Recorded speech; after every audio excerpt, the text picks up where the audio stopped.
ತುವತೈರ ಸಭೆ, ಜೇಷಾಮ್ ಜೆಬುದರೆ. ಅಧ್ಯಾಯ 6. ಇಜೆಬೆಲಳನ್ನು ಆಧರಿಸಿದ ಸಭೆ.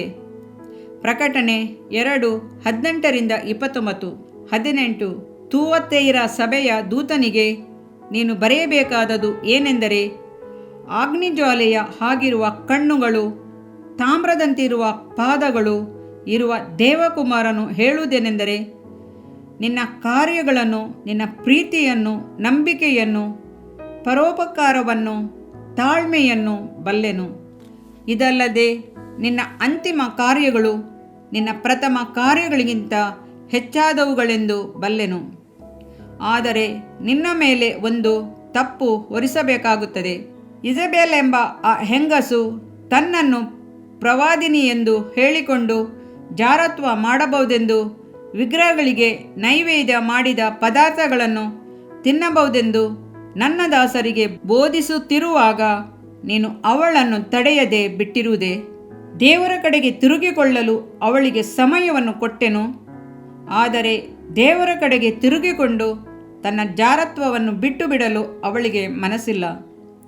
ಇಗೋ, ಅವಳು ಹಾಸಿಗೆಯ ಮೇಲೆ ಬಿದ್ದುಕೊಂಡಿರುವಂತೆ ಮಾಡುವೆನು ಮತ್ತು ಅವಳೊಂದಿಗೆ ವ್ಯಭಿಚಾರ ಮಾಡುವವರು ತಮ್ಮ ಮನಸ್ಸನ್ನು ದೇವರ ಕಡೆಗೆ ತಿರುಗಿಸಿಕೊಂಡು ಅವಳ ಕಾರ್ಯಗಳನ್ನು ಬಿಟ್ಟು ಬಿಡದೆ ಹೋದರೆ ಮಹಾ ಸಂಕಟದಲ್ಲಿ ಬೀಳುವಂತೆ ಮಾಡುವೆನು. ಅವಳ ಮಕ್ಕಳನ್ನು ಕೊಂದೇ ಕೊಲ್ಲುವೆನು. ಆಗ ನಾನು ಮನುಷ್ಯರ ಅಂತರಂಗವನ್ನು, ಹೃದಯವನ್ನು ಪರೀಕ್ಷಿಸುವನಾಗಿದ್ದೇನೆಂದು ಎಲ್ಲ ಸಭೆಗಳಿಗೆ ಗೊತ್ತಾಗುವುದು.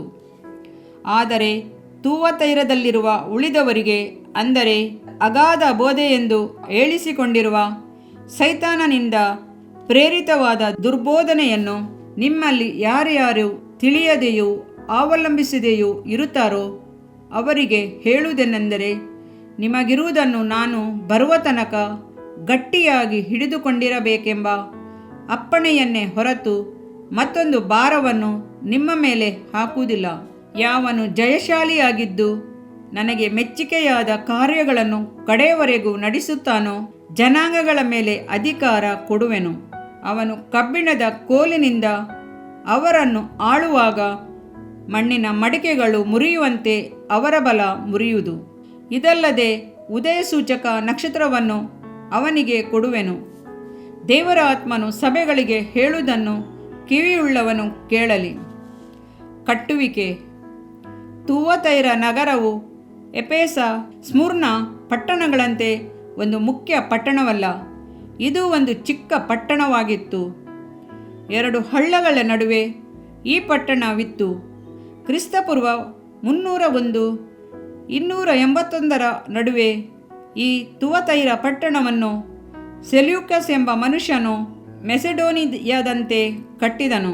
ಆದರೆ ದಿನ ಕಳೆದಂತೆ ಈ ನಗರವು ವ್ಯಾಪಾರ ಸ್ಥಳವಾಗಿಯೂ ವರ್ತಕರಿಂದಲೂ ತುಂಬಿದ ಸ್ಥಳವಾಗಿಯೂ ಮಾರ್ಪಟ್ಟಿತು. ಈ ಉದ್ಯೋಗದ ಸ್ಥಳದಲ್ಲಿ ಚರ್ಮ ಹದ ಮಾಡುವ ಕೆಲಸವು ನಡೆಯುತ್ತಿತ್ತು. ಅಪೊಸ್ತಲನಾದ ಪೌಲನು ಫಿಲಿಪ್ಪಿ ಪಟ್ಟಣಕ್ಕೆ ಹೋಗಿ ಅಲ್ಲಿ ಸೇವೆಯನ್ನು ಆರಂಭಿಸಿದಾಗ ಅಲ್ಲಿ ಲುದ್ಯಳೆಂಬ ಸ್ತ್ರೀಯು ಇದ್ದಳು. ಆಕೆ ಧೂಮ್ರವರ್ಣದ ವಸ್ತ್ರಗಳನ್ನು ಮಾರುವವಳು, ತುವತೈರೆ ಊರಿನವಳು, ದೇವಭಕ್ತಳು ಆಗಿದ್ದಳು. ಈ ಸ್ತ್ರೀಯು ಮೊದಲ ಕ್ರೈಸ್ತ ವಿಶ್ವಾಸಿಯಾದಳು.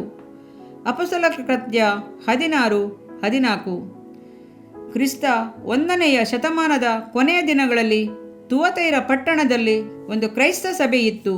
ನಾಶವಾಗುವ ಈ ತುವತೈರ ಪಟ್ಟಣದ ಮೇಲೆ ಒಂದು ನವೀನ ನಗರವು ಕಟ್ಟಲ್ಪಟ್ಟಿತು. ಈಗ ಅದರ ಹೆಸರು ಅಕ್ಕಿಸಾರ್ ಎಂದು ಕರೆಯುತ್ತಾರೆ. ಚರಿತ್ರೆಗೆ ಸಾಕ್ಷಿಯಾಗಿ ತುವತೈರದಲ್ಲಿನ ಹಳೆಯ ಕಟ್ಟಡಗಳ ನೆನಪಿನ ಚಿಹ್ನೆಯಾಗಿ ಈಗಲೂ ಕಾಣಿಸುತ್ತದೆ. ಹೊಗಳಿಕೆಯ ಮಾತುಗಳು.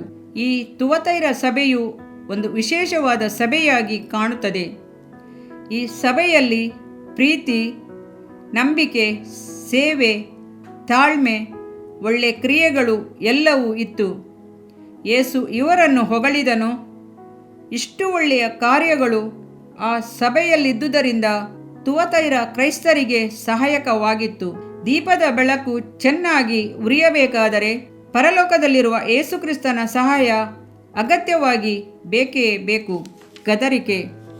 ಒಳ್ಳೆಯದನ್ನು ಹೊಗಳುವ ನಮ್ಮ ದೇವರು ಕೆಟ್ಟದನ್ನು ದ್ವೇಷಿಸುತ್ತಾನೆ. ಪಾಪವು ಪರಿಶುದ್ಧತೆಯು ಎಂದೂ ಒಂದಾಗುವುದಿಲ್ಲ. ಎಫೆಸ ಸಭೆಯವರು ನಿಕೋಲಾಯಿತರನ್ನು ದ್ವೇಷಿಸಿದರು. ಪೆರ್ಗಮ ಸಭೆಯಲ್ಲಿ ಕೆಲವರು ಮಾತ್ರ ಬಿಳಾಮನನ್ನು ಹಿಂಬಾಲಿಸಿದರು. ಆದರೆ ತುವತೈರ ಸಭೆಯಲ್ಲಿ ತನ್ನನ್ನು ಪ್ರವಾದಿನಿಯೆಂದು ಹೇಳಿಕೊಂಡ ಇಜೆಬೆಲ್ ಎಂಬ ಸ್ತ್ರೀಯು ಸಭೆಯವರನ್ನು ಜಾರತ್ವಕ್ಕೂ ವಿಗ್ರಹ ಆರಾಧನೆಗೂ ಪ್ರೇರೇಪಿಸಿದಳು. ಇಜೆಬೆಲಳು ಯಾರು? ಹಳೆಯ ಒಡಂಬಡಿಕೆಯ ಕಾಲದಲ್ಲಿ ಇಸ್ರೇಲರ ವಾರಸನಾಗಿದ್ದ ಅಹಾಬನ ಹೆಂಡತಿ, ವಿಗ್ರಹ ಆರಾಧಕನಾಗಿದ್ದ ಚಿದೋನಿನ ಅರಸನ ಮಗಳು. ಅವಳು ಇಸ್ರೇಲರಲ್ಲಿ ಮಾಡಿದ ಅಕ್ರಮಗಳಿಗೆ ಮಿತಿಯೇ ಇಲ್ಲ. ಬಾಳನ ವಿಗ್ರಹಕ್ಕೆ ಅಡ್ಡ ಬೀಳದ ಇಸ್ರೇಲರನ್ನು ಕ್ರೂರವಾಗಿ ಹಿಂಸಿಸಿದಳು. ಅನೇಕರು ಕರ್ತನಿಗಾಗಿಯೇ ನನ್ನ ಜೀವಿತವೆಂದು ತಮ್ಮನ್ನು ಸಮರ್ಪಿಸಿಕೊಂಡು ರಕ್ತಸಾಕ್ಷಿಗಳಾಗಿ ಸತ್ತರು. ಇವಳ ಅಕ್ರಮಗಳೆಲ್ಲವೂ 1 ಅರಸು 19-20 ಅಧ್ಯಾಯಗಳಲ್ಲಿ ಓದಿ ತಿಳಿಯಬಹುದು. ಇವಳು ಇಸ್ರೇಲ್ ಜನರನ್ನು ಪಾಪ ಮಾಡಲು ಪ್ರೇರಿಸಿದಳು. ಸತ್ಯದೇವರಾದ ಯೆಹೋವನ ಭಕ್ತರಾಗಿದ್ದ ಪ್ರವಾದಿಗಳನ್ನು ಕೊಲ್ಲಿಸಿದಳು. ಇಜೆಬೆಲಳ ಸೇವಕರು ಜನರನ್ನು ಮಾರ್ಗ ತಪ್ಪಿಸಿದರು. ಇಜೆಬೆಲಳ ಆಳ್ವಿಕೆಯ ಕಾಲದಲ್ಲಿ ಇಸ್ರೇಲರು ಕತ್ತಲೆಯ ಜೀವಿತವನ್ನು ಅನುಭವಿಸುವಂತೆ ಮಾಡಿದವಳು, ಏಲ್ಯನನ್ನು ಕೊಲೆ ಮಾಡಲು ಪ್ರಯತ್ನಿಸಿದವಳು ಇವಳೇ. ದೇವರಿಂದ ಆರಿಸಿಕೊಳ್ಳಲ್ಪಟ್ಟ ಮಕ್ಕಳಿಗೆ ಇಜೆಬೆಲಳ ಆಳ್ವಿಕೆಯ ವೇಶ್ಯಾಗಾರಿಕೆಯಿಂದ ತುಂಬಿ ಹೋಗಿತ್ತು. ಅದೇ ರೀತಿ ತುವತೈರ ಸಭೆಯಲ್ಲಿ ಒಬ್ಬ ಕಳ್ಳ ಪ್ರವಾದಿನಿ ಸೇರಿಕೊಂಡು ಅಲ್ಲಿದ್ದ ಸಭೆಯವರನ್ನು ವೇಶ್ಯಾಗಾರಿಕೆಗೆ ನಡೆಸಿದಳು. ಸೂಳೆಗಾರಿಕೆಗೆ ಎಂಬುದು ಶರೀರ ಪ್ರಕಾರವಾದದ್ದು ಮಾತ್ರವಲ್ಲ, ಆತ್ಮಿಕ ಸೂಳೆಗಾರಿಕೆಯನ್ನು ಕುರಿತಾಗಿದೆ. ಒಬ್ಬನೇ ಸತ್ಯದೇವರಾದ ನಮ್ಮ ರಕ್ಷಕನನ್ನು ಮಾತ್ರ ಸೇವಿಸದೆ ಇತರ ದೇವತೆಗಳನ್ನು ಆರಾಧಿಸುವುದು ಸಹ ಸೂಳೆಗಾರಿಕೆಯಾಗಿದೆ. ನಮ್ಮನ್ನು ಸೃಷ್ಟಿಸಿದ ದೇವರು ಒಬ್ಬನೇ ಸ್ತುತಿಗೆ ಪಾತ್ರನು ಎಂಬುದನ್ನು ನಾವು ಎಂದಿಗೂ ಮರೆಯಬಾರದು. ಏನೊಂದು ಪಾಪವೆಂದರೆ ವಿಗ್ರಹಗಳಿಗೆ ಅಡ್ಡ ಬೀಳುವುದು. ವಿಗ್ರಹಗಳಿಗೆ ನೈವೇದ್ಯ ಮಾಡಿದ ಪದಾರ್ಥಗಳನ್ನು ತಿನ್ನುವುದು ಪಾಪವೇ? ಅನೇಕ ವಿಶ್ವಾಸಿಗಳು ಇದನ್ನು ಮಾಡುತ್ತಾರೆ. ಇಜೆಬೆಲಳ ಆಳ್ವಿಕೆಯಲ್ಲಿ ಇದು ಚೆನ್ನಾಗಿ ಬೇರೂರಿ ಹೋಗಿತ್ತು. ತುವತೈರ ಸಭೆಯಲ್ಲಿ ಅನೇಕರು ಈ ಕಾರ್ಯಗಳನ್ನು ಮಾಡುತ್ತಿದ್ದರು. ಈ ಸಭೆಯ ಸ್ಥಿತಿಯು ಇಜೆಬೆಲಳಿಗೆ ಅವಳ ಆಳ್ವಿಕೆಗೆ ಹೋಲಿಕೆಯಾಗಿದ್ದರಿಂದ ಕರ್ತನು ತನ್ನ ಕಡೆಗೆ ತಿರುಗಿಕೊಳ್ಳುವಂತೆ ಜನರನ್ನು ಕೇಳಿಕೊಂಡನು. ಆದರೆ ಅವಳಾದರೂ ತಿರುಗಿಕೊಳ್ಳಲೊಲ್ಲದೆ ಇದ್ದಳು. ಆತ್ಮಿಕ ಸೂಳೆಗಾರಿಕೆಯು ಹಾಗೂ ವಿಗ್ರಹಕ್ಕೆ ನೈವೇದ್ಯ ಮಾಡಿದ ಪದಾರ್ಥಗಳನ್ನು ತಿನ್ನುವುದು ಬಹಳ ಅಸಾಧ್ಯವಾದುದು. ಇಂಥ ಪಾಪಗಳನ್ನು ಒಪ್ಪಿಕೊಳ್ಳುವುದು ಇನ್ನೂ ದೊಡ್ಡ ಪಾಪವಾಗಿದೆ. ಇಜೆಬೆಲಳು ದೇವರ ಕಡೆಗೆ ತಿರುಗಿಕೊಳ್ಳದ ಪಕ್ಷದಲ್ಲಿ ಅವಳನ್ನು ಬಹಳ ಉಪದ್ರವದಲ್ಲಿ ತಳ್ಳಿ ಅವಳ ಮಕ್ಕಳನ್ನು ಕೊಂದೇ ಕೊಲ್ಲುವೆನೆಂದು ಕರ್ತನು ನುಡಿಯುತ್ತಾನೆ. ಈಗಲೂ ಕೂಡ ಸಭೆಗಳಲ್ಲಿ ಪಾಪದೊಂದಿಗೆ ಜೀವಿಸುತ್ತಿರುವ ಸೇವಕರು, ಸಭೆಯವರು ಇರುತ್ತಾರೆ. ಪಾಪದ ನಿಜವಾದ ಹೆಸರನ್ನು ಹೇಳಿ ಕರೆಯದೆ ಬೆಕ್ಕಿನಂತೆ ಹೆಸರುಗಳನ್ನಿಟ್ಟುಕೊಂಡು ಸಭೆಯವರನ್ನು ದಾರಿ ತಪ್ಪಿಸುವವರು ಇದ್ದಾರೆ. ಅಂಥವರು ಮಾನಸಾಂತರ ಹೊಂದಿ ತಿರುಗಿಕೊಳ್ಳುವುದು ಒಳ್ಳೆಯದು. ಇಲ್ಲದಿದ್ದರೆ ಅವರು ಬಹಳ ಕಷ್ಟಗಳಿಗೆ ತುತ್ತಾಗುವರು. ಹಳೆಯ ಒಡಂಬಡಿಕೆಯಲ್ಲಿ ಇಜೆಬೆಲಳ ಕಾಲದಲ್ಲಿ 7,000 ಇಸ್ರೇಲರು ಬಾಳನ ವಿಗ್ರಹಕ್ಕೆ ಅಡ್ಡ ಬೀಳದೆಯೂ ಅನ್ಯಜಾತಿಯವರ ಪದ್ಧತಿಯನ್ನು ಅನುಸರಿಸದೆಯೂ ಇಜೆಬೆಲಳ ಸೂಳೆಗಾರಿಕೆಗೆ ಒಪ್ಪದವರು ಇದ್ದರು. ಆದರೆ ಬಾಳನ ವಿಗ್ರಹಕ್ಕೆ ಅಡ್ಡ ಬೀಳದೆಯೂ ಅದನ್ನು ಮುದ್ದಿಡದೆಯೂ ಇರುವ 7,000 ಮಂದಿ ಇಸ್ರೇಲರನ್ನು ಉಳಿಸುವೆನು ಎಂದು ಹೇಳಿದನು. 1 ಅರಸು 19-18. ಆದರೆ ತುವತೈರದಲ್ಲಿರುವ ಉಳಿದವರಿಗೆ, ಅಂದರೆ ಅಗಾಧವೆನಿಸಿ ಕೊಂಡಿರುವ ಸೈತಾನನ ಬೋಧನೆಯನ್ನು ನಿಮ್ಮಲ್ಲಿ ಯಾರ್ಯಾರು ತಿಳಿಯದೆಯೂ ಅವಲಂಬಿಸದೆಯೂ ಇರುವವರಿಗೆ, ಪ್ರಕಟಣೆ 2:24, ಉಪದ್ರವದ ಮಧ್ಯದಲ್ಲಿಯೂ ಸತ್ಯಕ್ಕೆ ಅಧೀನರಾಗಿ ದೇವರಿಗೆ ಭಯಪಟ್ಟು ಜೀವಿಸುವವರು ಇದ್ದರು. ವಾಲ್ಟ್ ಟೆನ್ಸಸ್ ಅಲ್ಸಿಟ್ ಜಾನ್ಸಸ್, ಯೂಜಿನಟ್ಸ್ ಮತ್ತು ಇತರರು ಸತ್ಯದಲ್ಲಿ ದೃಢವಾಗಿ ನಿಂತಿದ್ದರು. ಆ ಅಂಧಕಾರದ ದಿನಗಳಲ್ಲಿ ಅನೇಕ ದೇವಭಕ್ತರು ಸತ್ಯವೇದದ ಸತ್ಯಾಂಶಗಳನ್ನು ಗುಡುಗಿನೋಪಾದಿಯಲ್ಲಿ ಪ್ರಸಂಗ ಮಾಡಿದರು.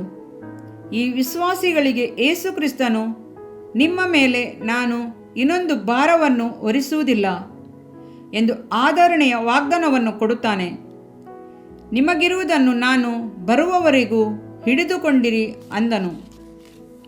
ಈ ಅಂಧಕಾರದ ದಿನಗಳಲ್ಲಿ ವಿಶ್ವಾಸಿಗಳು ದೇವರ ಮಾತುಗಳ ಮೇಲೆ ಹಸಿವು ದಾಹಗಳುಳ್ಳವರಾಗಿದ್ದರು. ಸತ್ಯವೇದವನ್ನು ಇಟ್ಟುಕೊಂಡಿರುವುದು, ಅದನ್ನು ಓದುವುದು ತಪ್ಪಾಗಿತ್ತು. ಆದುದರಿಂದ ಅವರು ಅನೇಕ ಕಷ್ಟಗಳನ್ನು ಎದುರಿಸಬೇಕಾಗಿತ್ತು. ಕ್ರಿಸ್ತ ಶಕ 1518 1521ರಲ್ಲಿ ಲಿಂಕನ್ ಕಾಲದಲ್ಲಿದ್ದ ಎಪಿಸ್ಕೋಪಲ್ ರಿಜಿಸ್ಟರ್ ಪುಸ್ತಕದಲ್ಲಿ ಬರೆದಿದ್ದ ಕೆಲವನ್ನು ಕಾಣುತ್ತೇವೆ. ಪರಿಶುದ್ಧ ಸತ್ಯವೇದವನ್ನು ಪ್ರೀತಿಸಿದ ಈ ದೇವಜನರು ತಪ್ಪಿಸ್ಥರಾಗಿ ಪರಿಗಣಿಸಲ್ಪಟ್ಟರು. 1. John barrel. ಇವರು ತನ್ನ ಕುಟುಂಬದಲ್ಲಿ ಪತ್ನಿ ಮತ್ತು ಕೆಲಸದಾಳುಗಳೊಂದಿಗೆ ಮತ್ತು ಹಲವರೊಂದಿಗೆ ಯಾಕೋಬನ ಪತ್ರಿಕೆಯನ್ನು ಬಾಯಿಪಾಠವಾಗಿ ಹೇಳಿದರು. ಹಾಗೆಯೇ ಕೆಲವು ಪತ್ರಿಕೆಗಳನ್ನು ಬಾಯಿಪಾಠ ಮಾಡಿದರು ಎಂಬ ಕಾರಣಕ್ಕಾಗಿ ತಪ್ಪು ಹೊರಿಸಿದರು. ಜಾನ್ ಬ್ಯಾರೆಟ್ ಅವರು ತಮ್ಮ ಮನೆಯಲ್ಲಿ ಸತ್ಯವೇದ ವಾಕ್ಯಗಳನ್ನು ಹೇಳುತ್ತಿದ್ದಾಗ ಜಾನ್ ನ್ಯೂಮ್ಯಾನರ್ ಅವರು ಅಲ್ಲಿದ್ದರು ಎಂಬ ಒಂದೇ ಕಾರಣಕ್ಕಾಗಿ ಅವರನ್ನು ತಪ್ಪಿಸ್ಥರನ್ನಾಗಿ ಮಾಡಿದರು. ವಿಲಿಯಂ ಹ್ಯಾಲಿಡೇ ಅಪೊಸ್ತಲರ ಕೃತ್ಯಗಳು ಎಂಬ ಇಂಗ್ಲಿಷ್ ಪುಸ್ತಕವನ್ನು ಇಟ್ಟುಕೊಂಡಿದ್ದರೆಂಬ ಕಾರಣದಿಂದ ಅವರ ಮೇಲೆ ತಪ್ಪು ಹೊರಿಸಿದರು. ವಾನ್ ಬ್ರೆಡ್ವೆ ಇಂಗ್ಲಿಷಿನಲ್ಲಿ 10 ಆಜ್ಞೆಗಳನ್ನು ಹೇಳುತ್ತಿದ್ದರು ಎಂಬ ಕಾರಣಕ್ಕಾಗಿ ತಪ್ಪು ಹೊರಿಸಿದರು. ಕರ್ತನನ್ನು ಪ್ರೀತಿಸಿದ ದೇವರ ಮಕ್ಕಳಿಗೆ ಮಾತ್ರ ಎಷ್ಟೊಂದು ಅನೀತಿಯಾದ ತೀರ್ಪು! ದೇವರು ತನಗೆ ಅವಿಧೇಯರಾದವರನ್ನು ದಂಡಿಸಿದರು, ತನ್ನಲ್ಲಿ ಭಯಭಕ್ತಿಯುಳ್ಳ ವಿಶ್ವಾಸಿಗಳಿಗೆ ಅವರವರ ಕೃತ್ಯಗಳಿಗೆ ತಕ್ಕ ಫಲವನ್ನು ಕೊಟ್ಟೇ ಕೊಡುತ್ತಾನೆ. ಆಗ ನಾನು ಮನುಷ್ಯರ ಅಂತರಂಗವನ್ನು ಹೃದಯವನ್ನು ಪರೀಕ್ಷಿಸುವನಾಗಿದ್ದೇನೆಂಬುದು ಎಲ್ಲ ಸಭೆಗಳಿಗೆ ಗೊತ್ತಾಗುವುದು. ನಿಮ್ಮಲ್ಲಿ ಪ್ರತಿಯೊಬ್ಬನಿಗೆ ಅವನವನ ಕ್ರಿಯೆಗಳಿಗೆ ತಕ್ಕ ಹಾಗೆ ಪ್ರತಿಫಲ ಕೊಡುವೆನು. ಪ್ರಕಟಣೆ 2:23 ಎಂದು ಯೇಸು ವಾಗ್ದಾನ ಮಾಡುತ್ತಾನೆ. ಅದು ಮಾತ್ರವಲ್ಲ, ಬರಲಿಕ್ಕಿರುವ ನ್ಯಾಯ ತೀರ್ಪನ್ನು ಕುರಿತು ಆತನು ಹಾಗೆ ಮಾತನಾಡಿದನು. ಹಳೆಯ ಒಡಂಬಡಿಕೆಯಲ್ಲಿ ಏಲಿಯ ಪ್ರವಾದಿಯು ಇಸ್ರೇಲಿನಲ್ಲಿ 7,000 ವಿಶ್ವಾಸಿಗಳಿರುವುದನ್ನು ತಿಳಿದಿರಲಿಲ್ಲ. ಅವನು ತಾನೊಬ್ಬನೇ ಬಾಳನ ವಿಗ್ರಹಕ್ಕೆ ಅಡ್ಡ ಬೀಳದವನೆಂದು ತಿಳಿದಿದ್ದನು. ಆದರೆ ದೇವರಾದರೂ 7,000 ಜನರನ್ನು ಉಳಿಸಿದನು. ಕ್ರಿಸ್ತನು ಯಾವಾಗಲೂ ನಮ್ಮ ಜೀವಿತವನ್ನು ಗಮನಿಸುತ್ತಲೇ ಇರುತ್ತಾನೆ. ಆತನ ಮೇಲೆ ನಂಬಿಕೆ ಇಟ್ಟವರನ್ನು ಆತನ ಕಣ್ಣುಗಳು ನೋಡುತ್ತಲೇ ಇರುತ್ತವೆ. ಆತನ ಬರೋಣದಲ್ಲಿ ಎಲ್ಲ ಕ್ರೈಸ್ತರುಗಳಿಗೂ ಎಲ್ಲ ಕ್ರೈಸ್ತ ಸಭೆಗಳಿಗೂ ಆತನೇ ನ್ಯಾಯ ತೀರಿಸುವನು. ಇಂದು ಲೋಕದಲ್ಲಿ ಹೇರಳವಾದ ಭಾಷೆಗಳಲ್ಲಿ ಸತ್ಯವೇದವು ಮುದ್ರಿತವಾಗಿರುವುದರಿಂದ, ಸತ್ಯವೇದದಲ್ಲಿ ಅನೇಕ ಬದಲಾವಣೆಗಳನ್ನು ಮಾಡಿರುವುದರಿಂದ ಅನೇಕರು ತಪ್ಪಾಗಿ ತಿಳಿದುಕೊಳ್ಳುವಂಥ ವಿಶ್ವಾಸಿಗಳು ಹೆಚ್ಚಾಗಿ ಬಿಟ್ಟಿರುತ್ತಾರೆ. ಉದಾಹರಣೆಗಾಗಿ ಯೆಹೋವನ 5:24 ವಾಕ್ಯ ನಿಮಗೆ ನಿಜ ನಿಜವಾಗಿ ಹೇಳುತ್ತೇನೆ, ನನ್ನ ವಾಕ್ಯವನ್ನು ಕೇಳಿ ನನ್ನನ್ನು ಕಳಿಸಿಕೊಟ್ಟಾತನನ್ನು ನಂಬುವವನು ನಿತ್ಯ ಜೀವವನ್ನು ಹೊಂದಿದ್ದಾನೆ, ಅವನು ತೀರ್ಪಿಗೆ ಗುರಿಯಾಗುವುದಿಲ್ಲ, ಮರಣದಿಂದ ಪಾರಾಗಿ ಜೀವಕ್ಕೆ ಸೇರಿದ್ದಾನೆ ಎಂಬ ವಾಕ್ಯವನ್ನು ಓದಿ. ಎ. ವಾಕ್ಯವನ್ನು ಕೇಳಬೇಕು. ಬಿ. ಕಳುಹಿಸಿಕೊಟ್ಟವನನ್ನು ನಂಬಬೇಕು ಎಂಬ ಮಾತುಗಳನ್ನು ಮಾತ್ರ ಹಿಡಿದುಕೊಂಡು ನಾನು ಆಲಯಕ್ಕೆ ಹೋಗುತ್ತೇನೆ, ವಾಕ್ಯವನ್ನು ಕೇಳುತ್ತೇನೆ, ದೇವರನ್ನು ನಂಬುತ್ತೇನೆ, ಆದುದರಿಂದ ನನಗೆ ಪರಲೋಕದಲ್ಲಿ ನಿಶ್ಚಯವಾಗಿ ಸ್ಥಳ ಉಂಟು, ಬೇರೆ ವಿಷಯಗಳಲ್ಲಿ ನನಗೆ ಚಿಂತೆ ಇಲ್ಲ ಎಂದು ತೀರ್ಮಾನಿಸಿ ಕರ್ತನ ವಾಕ್ಯಗಳನ್ನು ಪ್ರಸಂಗ ಮಾಡಿ ಸಾಕ್ಷಿ ಹೇಳುವುದು ಉಂಟು. ಕರ್ತನು ತನ್ನ ಮಕ್ಕಳಿಂದ ತಾನು ನಿರೀಕ್ಷಿಸುವ ಕಾರ್ಯಗಳನ್ನು ಎದುರು ನೋಡುತ್ತಾನೆ. ಏಕೆಂದರೆ ಪ್ರತಿಯೊಬ್ಬನು ತನ್ನ ದೇಹದ ಮೂಲಕ ನಡೆಸಿದ ಒಳ್ಳೆಯದಕ್ಕಾಗಲಿ ಕೆಟ್ಟದಕ್ಕಾಗಲಿ ಪ್ರತಿಫಲವನ್ನು ಹೊಂದುವುದಕ್ಕೋಸ್ಕರ ನಾವೆಲ್ಲರೂ ಕ್ರಿಸ್ತನ ನ್ಯಾಯಾಸನದ ಮುಂದೆ ಯಥಾಸ್ಥಿತಿಯಲ್ಲಿ ಕಾಣಿಸಿಕೊಳ್ಳಬೇಕು. 2 ಕೊರಿಂಥ 5:10 ಎಂದು ಕರ್ತನು ಎಚ್ಚರಿಸುತ್ತಾನೆ. ಈ ವಾಕ್ಯವನ್ನು ಓದಿದ ನಂತರ ಸತ್ಯವನ್ನು ಕೈಗೊಳ್ಳುವುದು ಕಷ್ಟವೆಂದು ತೀರ್ಮಾನಿಸಿ ಬಿಡಬಾರದು. ಆತನ ರಾಜ್ಯವನ್ನು ಹೊಂದುವುದು ಬಹಳ ಕಷ್ಟವೆಂದು ಕಳವಳ ಪಡಬಾರದು. ಹಾಗೆ ಮಾಡಿದರೆ ಅದು ನಮ್ಮ ಮೂರ್ಖತನವೇ. ಆತನ ನೊಗವು ಹಗುರವಾದದ್ದು. ಆದುದರಿಂದ ಆತನ ಪ್ರೀತಿಯನ್ನು ಅನುಭವಿಸಿದ ಪ್ರತಿಯೊಬ್ಬರೂ ಕಷ್ಟವನ್ನು ಅನುಭವಿಸಬೇಕಾದ ಅವಶ್ಯವಿಲ್ಲ. ಈಗಲೂ ನಿಮ್ಮಲ್ಲಿ ಪ್ರತಿಯೊಬ್ಬನಿಗೂ ಅವನವನ ಕೃತ್ಯಗಳಿಗೆ ತಕ್ಕ ಪ್ರತಿಫಲವನ್ನು ಕೊಡುವೆನು ಎಂದು ಕರ್ತನು ಅನ್ನುತ್ತಾನೆ. ತುವತೈರ ಸಭೆಗೂ ನ್ಯಾಯ ತೀರ್ಪನ್ನು ಕುರಿತು ಕರ್ತನು ಸ್ಪಷ್ಟವಾಗಿ ತಿಳಿಸುತ್ತಾನೆ.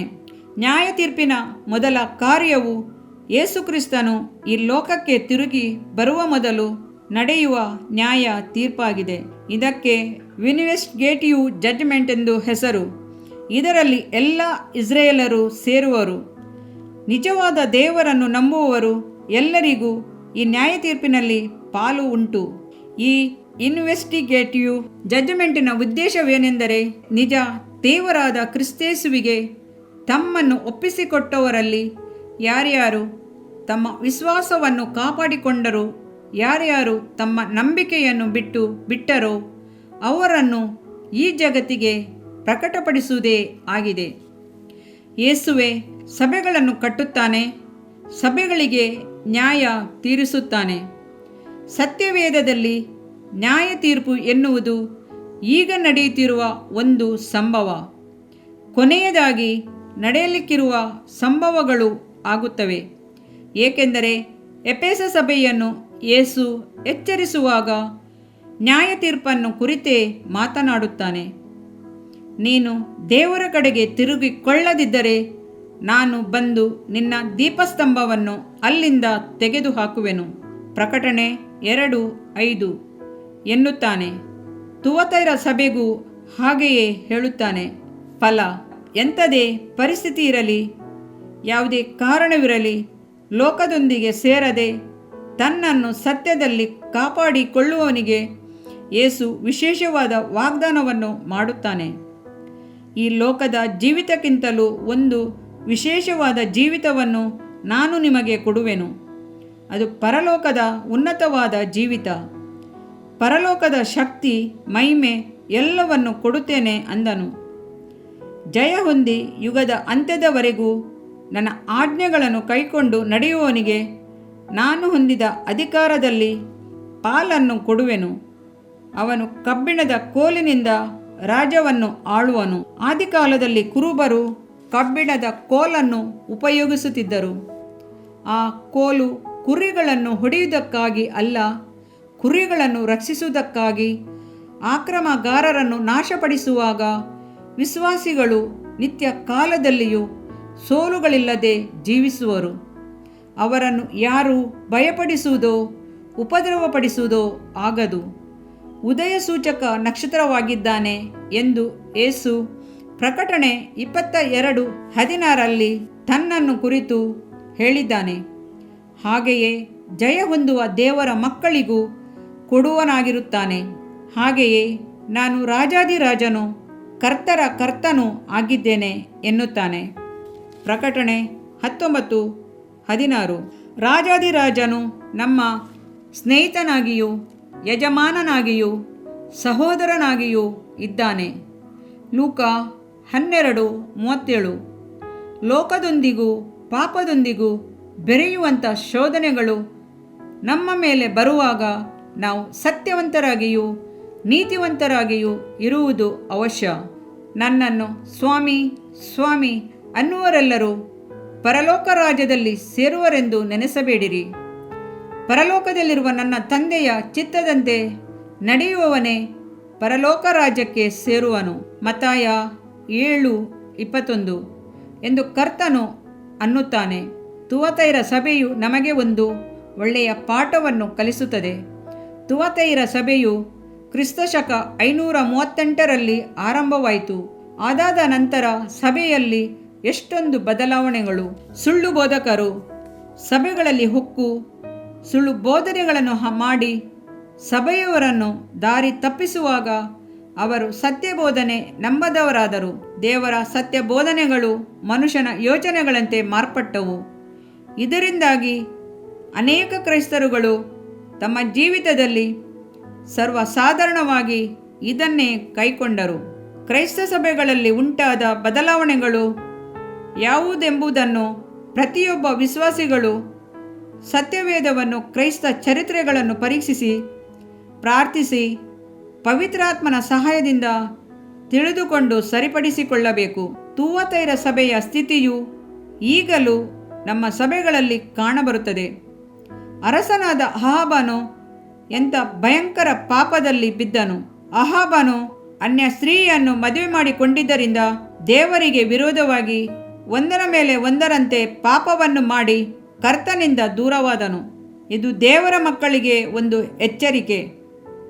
ಅದೇ ರೀತಿ ಇಜೆಬೆಲಳ ಗುಣಾತಿಶಯಗಳನ್ನು ಹೊಂದಿರುವ ಕ್ರೈಸ್ತ ಹೆಣ್ಣು ಮಕ್ಕಳು ಇದ್ದಾರೆ. ವಿಗ್ರಹಾರಾಧನೆ ಮಾಡುವುದರಲ್ಲಿ ಇಜೆಬೆಲಳಂತೆ ಬಾಳನ ವಿಗ್ರಹಕ್ಕೆ ಅಡ್ಡ ಬೀಳದಿದ್ದರೂ ಅದನ್ನು ಹಿಂಬಾಲಿಸುವವರು ಇದ್ದಾರೆ. ಭಾರತೀಯರಲ್ಲಿ ಭಾರತೀಯರ ಆಚಾರ ಪದ್ಧತಿಗಳು ಇರಬೇಕು ಎಂಬ ಒಂದೇ ಕಾರಣದಿಂದ ಲೋಕದ ಆಚಾರಗಳನ್ನು, ಬಾಳನ ವಿಗ್ರಹಗಳನ್ನು ಅನುಸರಿಸುತ್ತಾರೆ.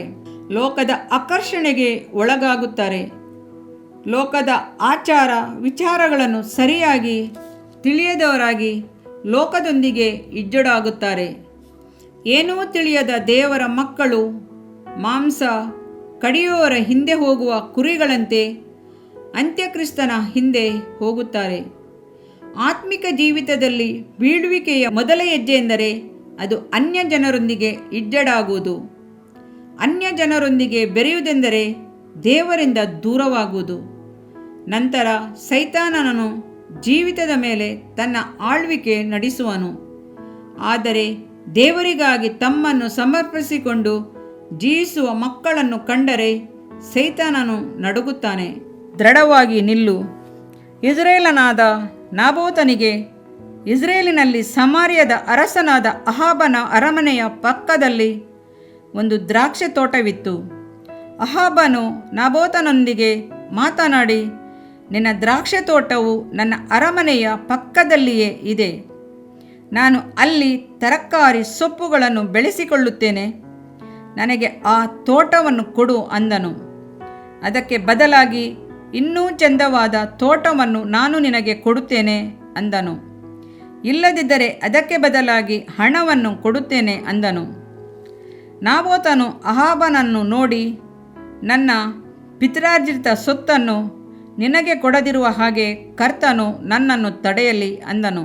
1ನೇ ಅರಸು 21:1-3. ನಾಬೋತನ ಸ್ವಾತಂತ್ರ್ಯವನ್ನು ಬೆಲೆಕಟ್ಟುವ ಆಹಾಬನನ್ನು ಅದನ್ನು ಒಪ್ಪಿಕೊಳ್ಳದ ಧೈರ್ಯಶಾಲಿಯಾದ ಬಡವನು ಆದ ನಾಬೋತನನ್ನು ನೋಡುತ್ತೇವೆ. ಅಹಾಬನು ಸಮಾರ್ಯದಲ್ಲಿ ದೊಡ್ಡ ಅರಸನಾಗಿದ್ದನು. ಅವನಿಗೆ ಬಹಳ ಆಸ್ತಿಪಾಸ್ತಿಗಳಿದ್ದವು, ಅಧಿಕಾರವೂ ಶಕ್ತಿಯೂ ಇತ್ತು. ನಾಬೋತನಾದರೋ ಸಹಾಯಕರಿಲ್ಲದ ಬಡ ಮನುಷ್ಯನು. ಅಹಾಬನು ಸಮಾರ್ಯದಲ್ಲಿ ದೊಡ್ಡ ಅರಸನಾಗಿರುವುದರಿಂದ ಐಶ್ವರ್ಯವಂತನಾಗಿದ್ದನು. ಅಹಾಬನು ತನ್ನಲ್ಲಿದ್ದ ಐಶ್ವರ್ಯ, ಪರಾಕ್ರಮ, ಹೊಗಳಿಕೆ, ಶ್ರೇಷ್ಠತೆ ಎಲ್ಲವನ್ನು ನಾಬೋತನಿಗೆ ತೋರಿಸಿದರೂ ಅವನು ಹೆದರದೆ ನನ್ನ ಪಿತೃಗಳ ಸೊತ್ತನ್ನು ನಿನಗೆ ಕೊಡಲಾರನೆಂದು ದೃಢವಾಗಿ ಹೇಳಿಬಿಟ್ಟನು. ಅವನ ಯೋಚನೆಯೆಲ್ಲ ಇದು ನನ್ನ ಪಿತೃಗಳಿಂದ ಬಂದ ಸೊತ್ತು, ಇದನ್ನು ನಾನು ಕಾಪಾಡಿಕೊಳ್ಳಬೇಕು ಎಂಬುದರ ಮೇಲೆಯೇ ಇತ್ತು.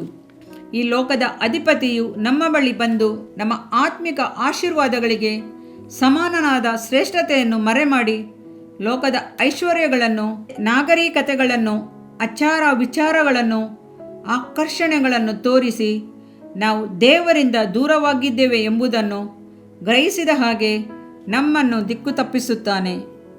ಬಹಳ ಉಪಾಯದಿಂದ ನಮ್ಮನ್ನು ಆಕರ್ಷಿಸುತ್ತಾನೆ. ದ್ರಾಕ್ಷೆ ತೋಟವನ್ನು ಬಹಳ ಕಷ್ಟಪಟ್ಟು ಬೆಳೆಸಿ ಕಾಪಾಡಬೇಕು.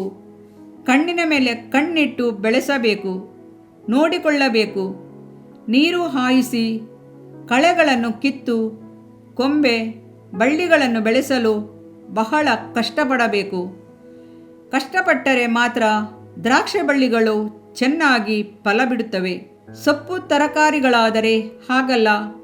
ನೆಲವನ್ನು ಅಗೆದು ಬೀಜ ಬಿತ್ತಿದರೆ ಸಾಕು, ಅವು ಕಾಡಿನಂತೆ ಬೆಳೆದು ಬಿಡುತ್ತವೆ. ಅದು ಹರಡಿಕೊಳ್ಳುವುದಿಲ್ಲ. ದ್ರಾಕ್ಷೆ ಗಿಡಕ್ಕೆ ಇರುವ ಸೌಂದರ್ಯವೋ ಹಣ್ಣಿಗಿರುವ ರುಚಿಯೋ ಅವುಗಳಿಗಿರುವುದಿಲ್ಲ. ಈ ಲೋಕದಲ್ಲಿ ಕರ್ತನು ನಮಗೆ ಕೊಟ್ಟಿರುವ ಜೀವಿತ ದ್ರಾಕ್ಷಿ ತೋಟಕ್ಕೆ ಹೋಲಿಕೆಯಾಗಿದೆ. ಅದನ್ನು ತರಕಾರಿ ಸೊಪ್ಪಿಗೆ ಒಪ್ಪಿಸಿಕೊಡುವುದು ವೇದನೆಯು ಅಕ್ರಮವಾದ ಕಾರ್ಯವೂ ಆಗಿದೆ. ದೇವರು ನಮಗೆ ಆದಿಯಲ್ಲಿ ಕೊಟ್ಟ ಪ್ರೀತಿಯು, ಪರಿಶುದ್ಧತೆಯು, ತಲಾಂತುಗಳು, ಆತ್ಮನ ವರಗಳನ್ನು ಕಳೆದುಕೊಂಡು ಸೈತಾನನ ನಯವಂಚತನಕ್ಕೆ ಬಲಿಯಾಗಿ ಯಾರು ಬೇಕಾದರೂ ಕಿತ್ತುಕೊಂಡು ಹೋಗಬಹುದಾದಂಥ ಸೊಪ್ಪಿನಂತೆ ಜೀವಿಸಬಹುದೇ? ಯೇಸು ಕ್ರಿಸ್ತನು ಒಬ್ಬಂಟಿಗನಾಗಿ ನಿಂತು ಕಲ್ವಾರಿ ಬೆಟ್ಟದಲ್ಲಿ ಲೋಕದ ಮುಂದೆ ನಿಂತು ತನ್ನ ಶರೀರದಲ್ಲಿರುವ ಒಂದೊಂದು ಹನಿ ರಕ್ತವನ್ನು ಸುರಿಸಿ ಸೈತಾನನ ತಲೆಯನ್ನು ಸಿಲುಬೆಯಲ್ಲಿ ಜಜ್ಜಿ ಜಯವೀರನಾಗಿ ಪ್ರಕಾಶಿಸಿದನಲ್ಲ. ನಿಮಗೆ ಬಿಡುಗಡೆಯಾದದ್ದು ಕ್ರಿಸ್ತನ ಅಮೂಲ್ಯವಾದ ರಕ್ತದಿಂದಲೇ ಎಂಬುದನ್ನು ನೀವು ಬಲ್ಲಿರಲ್ಲವೇ? 1 ಪೇತ್ರ 1:19. ಇಸ್ರಾಯೇಲರ ಯಾವ ಸ್ವಾಸ್ಥ್ಯವೂ ಒಂದು ಕುಲದಿಂದ ಬೇರೊಂದು ಕುಲಕ್ಕೆ ಹೋಗಬಾರದು. ಇಸ್ರಾಯೇಲು ಎಲ್ಲರೂ ತಮ್ಮ ತಮ್ಮ ಕುಲಗಳ ಸ್ವಾಸ್ಥ್ಯವನ್ನು ಹೊಂದಿಕೊಂಡೇ ಇರಬೇಕು. ಅರಣ್ಯಕಾಂಡ 36:7. ದೇವರ ಮಕ್ಕಳಾಗಿರುವ ನಾವು ಆತನ ಸ್ವಾಸ್ಥ್ಯದಲ್ಲಿಯೇ ಇರುವಂಥ ಅಥವಾ ನೆಲೆಗೊಂಡಿರುವ ಭಾಗ್ಯಕ್ಕಿಂತಲೂ ಹೆಚ್ಚಿನ ಭಾಗ್ಯವು ಬೇರೆ ಇನ್ನೇನಿದೆ? ಲೋಕದ ಆಶೀರ್ವಾದಗಳೆಲ್ಲವೂ ಮಾಯೆ ಎಂದು ಪ್ರಸಂಗಿ ಹೇಳುತ್ತಾನೆ. ತನ್ನ ಪಿತೃಗಳ ಸ್ವಾಸ್ಥ್ಯಕ್ಕಾಗಿ ತಾನು ತನ್ನ ಮಕ್ಕಳು ಕಲ್ಲೆಸೆಯಲ್ಪಟ್ಟು ಒಬ್ಬರಿಗೊಬ್ಬರು ಹೋರಾಡಿ ರಕ್ತವನ್ನು ಸುರಿಸಿಕೊಂಡು ತುಡಿದು ಮರಣ ಅವಸ್ಥೆಯನ್ನು ಅನುಭವಿಸಿ ಸಾಯುವಾಗಲೂ ತನ್ನ ಪಿತೃಗಳ ಸ್ವಾಸ್ಥ್ಯವನ್ನು ಬಿಟ್ಟು ಕೊಡಲೇ ಇಲ್ಲ. ನಾಬೋತನು ಕ್ರಿಸ್ತನಿಗೆ ಸೂಚಕವಾಗಿದ್ದಾನೆ. ಅಹಾಬನಾದರೋ ಸೈತಾನನಿಗೆ ನೆರಳಿನಂತಿದ್ದಾನೆ. ಕ್ರಿಸ್ತನು ಸಹ ಕಠಿಣವಾದ ಮರಣದ ಹಾದಿಯಲ್ಲಿ ಪ್ರಯಾಣ ಮಾಡಿ ಸುಳ್ಳು ಸಾಕ್ಷಿಗಳು, ಕ್ರೂರವಾದ ಚಾಟಿ ಹೇಟುಗಳು, ಮುಳ್ಳಿನ ಕಿರೀಟ, ಪರಿಹಾಸ ಇಂಥವುಗಳ ಮಧ್ಯದಲ್ಲಿ ತನ್ನ ಸ್ವಾತಂತ್ರ್ಯವನ್ನು ಕಾಪಾಡಿಕೊಂಡು ನಮಗೆ ಮಾದರಿಯಾದನು. ಈ ಲೋಕದ ಕಷ್ಟಗಳು ಇನ್ನು ಮುಂದೆ ಪ್ರಕಟವಾಗಲಿರುವ ಮಹಿಮೆಯ ಶ್ರೇಷ್ಠತೆಗೆ ಹೋಲಿಕೆಯಾಗಿರುವವುಗಳಲ್ಲ.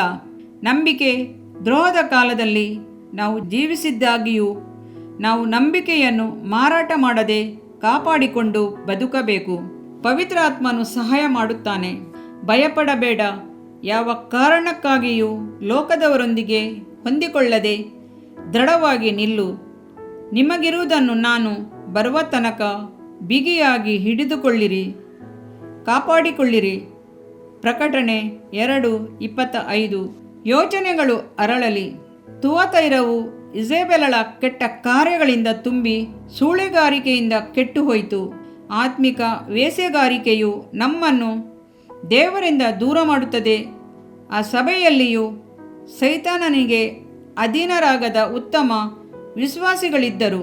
ನಮ್ಮ ಸಭೆಗಳಲ್ಲಿಯೂ ನಡೆಯುವ ಆತ್ಮಿಕ ವೇಶ್ಯೆಗಾರಿಕೆ ಅಕ್ರಮಗಳ ಮಧ್ಯದಲ್ಲಿಯೂ ನಮ್ಮ ವಿಶ್ವಾಸವು ಉರಿದು ಪ್ರಕಾಶಿಸಲು ಸಾಧ್ಯವೆಂಬುದನ್ನು ಕ್ರಿಸ್ತನು ಧೈರ್ಯಪಡಿಸುತ್ತಾನೆ.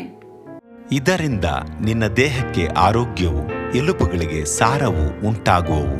ಜ್ಞಾನೋಕ್ತಿಗಳು 3ನೇ ಅಧ್ಯಾಯ 8ನೇ ವಾಕ್ಯ. ಪ್ರಿಯ ವೀಕ್ಷಕರೇ ಮತ್ತು ಕರ್ತನಲ್ಲಿ ಸಹೋದರ ಸಹೋದರಿಯರೇ, ನೀವು ನಮ್ಮ ಈ ಕಾರ್ಯಕ್ರಮವನ್ನ ವೀಕ್ಷಿಸಿದ್ದಕ್ಕಾಗಿ ದೇವರ ನಾಮದಲ್ಲಿ ನಿಮಗೆ ವಂದನೆಗಳು. ದೇವರ ವಾಕ್ಯವು ನಮ್ಮ ಎಲುಬಿಗೆ ಬಲವು, ಸಾರವೂ ಆಗಿದೆ ಎಂದು ಸತ್ಯವೇದವು ಹೇಳುವಂತೆ ಈ ಕಾರ್ಯಕ್ರಮವು ನಿಮಗೆ ಆಶೀರ್ವಾದಕರವಾಗಿದೆ ಎಂದು ನಂಬುತ್ತೇವೆ.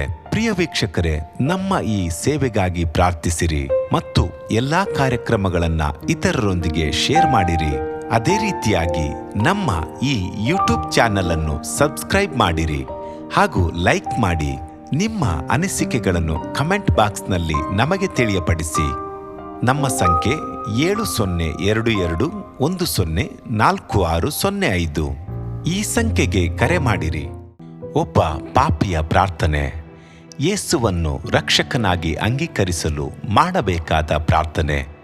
ಪ್ರಿಯ ಪರಲೋಕದ ತಂದೆಯೇ, ಯೇಸುವಿನ ಹೆಸರಿನಲ್ಲಿ ನಾನು ನಿನ್ನ ಬಳಿಗೆ ಬಂದಿದ್ದೇನೆ. ನನ್ನ ಬಳಿಗೆ ಬರುವವರನ್ನು ನಾನು ತಳ್ಳಿಬಿಡುವುದೇ ಇಲ್ಲ. ಯೋಹಾನ 6:37 ಎಂದು ನಿನ್ನ ವಾಕ್ಯ ಹೇಳುತ್ತದಲ್ಲ. ಆದ್ದರಿಂದ ನೀನು ನನ್ನನ್ನು ತಳ್ಳಿಬಿಡದೆ ನನ್ನನ್ನು ಸೇರಿಸಿಕೊಳ್ಳುವಿ ಎಂದು ನನಗೆ ಗೊತ್ತಿದೆ. ಆದ್ದರಿಂದ ನಾನು ನಿನಗೆ ಸ್ತೋತ್ರ ಮಾಡುತ್ತೇನೆ. ನೀನು ನಿನ್ನ ವಾಕ್ಯದಲ್ಲಿ ನೀನು ಯೇಸುವನ್ನೇ ಕರ್ತನೆಂದು ಬಾಯಿಂದ ಅರಿಕೆ ಮಾಡಿಕೊಂಡು ದೇವರು ಆತನನ್ನು ಸತ್ತವರೊಳಗಿಂದ ಎಬ್ಬಿಸಿದನೆಂದು ಹೃದಯದಿಂದ ನಂಬಿದರೆ ನಿನಗೆ ರಕ್ಷಣೆಯಾಗುವುದು ಎಂತಲೂ ಕರ್ತನ ನಾಮವನ್ನ ಹೇಳಿಕೊಳ್ಳುವವರೆಲ್ಲರಿಗೆ ರಕ್ಷಣೆಯಾಗುವುದೆಂತಲೂ ಬರೆದಿದೆ. ರೋಮ 10:9-13 ವಾಕ್ಯ. ಯೇಸು ಕ್ರಿಸ್ತನು ದೇವಕುಮಾರನೆಂದು ನನ್ನ ಹೃದಯದಲ್ಲಿ ನಂಬುತ್ತೇನೆ. ನನ್ನನ್ನು ನೀತಿವಂತನನ್ನಾಗಿ ಮಾಡುವುದಕ್ಕಾಗಿ ಆತನು ಸತ್ತವರೊಳಗಿಂದ ಎಬ್ಬಿಸಲ್ಪಟ್ಟನು ಎಂದು ನಂಬುತ್ತೇನೆ. ನಾನು ಆತನ ನಾಮವನ್ನ ಹೇಳಿಕೊಳ್ಳುತ್ತೇನೆ. ಯೇಸುವೇ, ನೀನೇ ಕರ್ತನು. ತಂದೆಯೇ, ನೀನು ನನ್ನನ್ನು ರಕ್ಷಿಸಿದಿ ಎಂದು ನಾನು ನಂಬುತ್ತೇನೆ. ನಿನ್ನ ವಾಕ್ಯವು ಹೇಳುತ್ತದೆ, ಮನುಷ್ಯನು ಹೃದಯದಿಂದ ನಂಬುವುದರ ಮೂಲಕ ನೀತಿಯು ದೊರಕುತ್ತದೆ, ಬಾಯಿಂದ ಅರಿಕೆ ಮಾಡುವುದರ ಮೂಲಕ ರಕ್ಷಣೆಯಾಗುತ್ತದೆ. ರೋಮ 10:10. ನಾನೀಗ ನನ್ನ ಹೃದಯದಲ್ಲಿ ನಂಬುತ್ತೇನೆ ಹಾಗೂ ಯೇಸುವೇ ನನ್ನ ಕರ್ತನೆಂದು ಅರಿಕೆ ಮಾಡುತ್ತೇನೆ. ಆದುದರಿಂದ ನಾನೀಗ ರಕ್ಷಣೆ ಹೊಂದಿದ್ದೇನೆ. ಅಪ್ಪಾ ತಂದೆಯೇ, ನಿನಗೆ ಸ್ತೋತ್ರ. ಲೂಕನು ಬರೆದ ಸುವಾರ್ತೆ 11ನೇ ಅಧ್ಯಾಯದಲ್ಲಿ ಬರೆದಿರುವಂತೆ, ನಿಮ್ಮಲ್ಲಿ ತಂದೆಯಾದವನು ಮೀನನ್ನು ಕೇಳುವ ಮಗನಿಗೆ ಮೀನು ಕೊಡದೆ ಹಾವನ್ನು ಕೊಡುವನೆ? ಅಥವಾ ತತ್ತಿಯನ್ನು ಕೇಳಿದರೆ ಚೇಳನ್ನು ಕೊಡುವನೆ? ಹಾಗಾದರೆ ಕೆಟ್ಟವರಾದ ನೀವು ನಿಮ್ಮ ಮಕ್ಕಳಿಗೆ ಒಳ್ಳೆ ಪದಾರ್ಥಗಳನ್ನ ಕೊಡಬಲ್ಲವರಾದರೆ ಪರಲೋಕದಲ್ಲಿರುವ ನಿಮ್ಮ ತಂದೆಯು ತನ್ನನ್ನು ಬೇಡಿಕೊಳ್ಳುವವರಿಗೆ ಎಷ್ಟೋ ಹೆಚ್ಚಾಗಿ ಪವಿತ್ರಾತ್ಮ ವರವನ್ನ ಕೊಡುವವನಲ್ಲವೇ ಅಂದನು. ತಂದೆಯೇ, ನೀನು ಕೇಳಿಕೊಳ್ಳುವವರಿಗೆ ಪವಿತ್ರಾತ್ಮನ ವರವನ್ನು ಹೇರಳವಾಗಿ ಕೊಡುವಾತನಾಗಿದ್ದಿ. ಆದ್ದರಿಂದ ನನ್ನ ಮೇಲೆಯೂ ನಿನ್ನ ಆತ್ಮನನ್ನು ಸುರಿಸಬೇಕಾಗಿ ಬೇಡಿಕೊಳ್ಳುತ್ತೇನೆ. ಕೀರ್ತನೆ 81:10 ಬರೆದಿದೆ, ಅಗಲವಾಗಿ ಬಾಯಿದೆರೆಯಿರಿ, ಅದನ್ನು ತುಂಬಿಸುವೆನು. ಕರ್ತನೇ, ನನ್ನನ್ನು ಪವಿತ್ರಾತ್ಮನಿಂದ ತುಂಬಿದಂತ ನೀನು ನನ್ನನ್ನು ಅನ್ಯ ಭಾಷೆಯ ವರದಿಂದಲೂ ತುಂಬುವವನಾಗಿದ್ದಿ ಎಂದು ನಂಬುತ್ತೇನೆ. ಅದರಂತೆ ನಾನು ನನ್ನ ಬಾಯಿಯನ್ನು ತೆರೆದು ನಿನ್ನ ಸ್ತೋತ್ರ ಮಾಡುವಾಗ ಅನ್ಯ ಭಾಷೆಯ ಅಭಿಷೇಕದಿಂದ ನನ್ನನ್ನು ತುಂಬುವವನಾಗಿದ್ದಿ ಎಂದು ನಂಬುತ್ತೇನೆ. ಈಗ ನೀವು ನಿಮ್ಮ ಬಾಯಿಯನ್ನು ತೆರೆದು ಮಾತನಾಡುವಾಗ ಪವಿತ್ರಾತ್ಮನು ನಿಮ್ಮ ಬಾಯಿಯನ್ನು ತನ್ನ ಭಾಷೆಯಿಂದ ತುಂಬುವವನಾಗಿದ್ದಾನೆ. ಇದು ದೇವರ ಭಾಷೆಯಾಗಿದೆ. ಈ ಅಭಿಷೇಕವನ್ನ ಹೊಂದಿಕೊಳ್ಳಲು ನೀವು ನಿಮ್ಮ ಸ್ವರವನ್ನ ಉಪಯೋಗಿಸಬೇಕು. ಅದರಿಂದ ನೀವು ನಿಮ್ಮ ಬಾಯನ್ನು ತೆರೆದು ದೇವರಿಗೆ ಸ್ತೋತ್ರ ಮಾಡುವಾಗ ದೇವರು ನಿಮ್ಮನ್ನು ಅನ್ಯ ಭಾಷೆಯ ವರದಿಂದ ತುಂಬುವವನಾಗಿದ್ದಾನೆ. ಪ್ರಿಯರೇ, ಈಗ ನೀವು ಪವಿತ್ರಾತ್ಮನಿಂದ ತುಂಬಲ್ಪಟ್ಟ ಆತನ ಪ್ರಿಯ ಮಕ್ಕಳಾಗಿದ್ದೀರಿ. ದೇವರ ನಾಮಕ್ಕೆ ಸ್ತೋತ್ರವಾಗಲಿ.